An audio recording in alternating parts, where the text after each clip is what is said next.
Hello guys. Nasa airport na yata si Rito Baby. Nakauwi na. Susunod sila Tito Julio. Huli kami. Makakauwi. Ewan ko kung nakakuha siya ng ticket.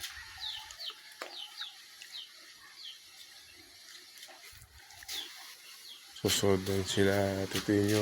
Uwi. Huli kami makakauwi. Siguro 28 o 29. Pero sabi, parang 28. Para 29, nandiyan na kami sa Maynila. Yan.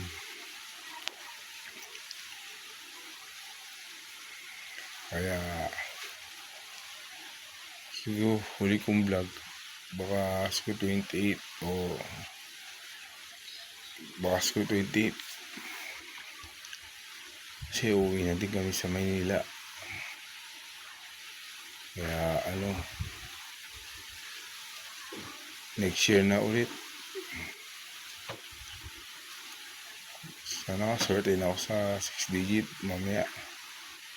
Para makabili akong motor. Tapos mag-grab na ako. Bago ako makabili ng motor, siguro kukuha mo ako lisensya. Yun. Bago ako makabili ng motor. Kaya, yun, sunod-sunod kami. Magsiuwian na sa Manila. Mamaya pa alas 5, alis ni Tito Baby. Galing sa Katiklan. Siguro nandun na siya sa Katiklan. Yun.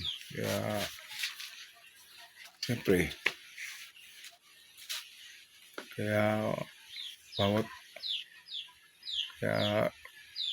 pag umuwi kami sa Aklan, palagi kami magkasama ni Tito Baby. Kaya ganun. Yun lang. Mamaya, baka pupunta ako dun. Kaya kung nandun sila Tito Julio, kung makakawin na sila mamaya. Hindi ko alam. Kita ko wala. Bukas yung pitan. Pero, baka yung Tito Julio. Kaya ko lang kung nakakuha na sila ng ticket, pauwi na sa Maynila. Kaya yun. Sige. Hanggang dito lang ng vlog. Baka sa 28.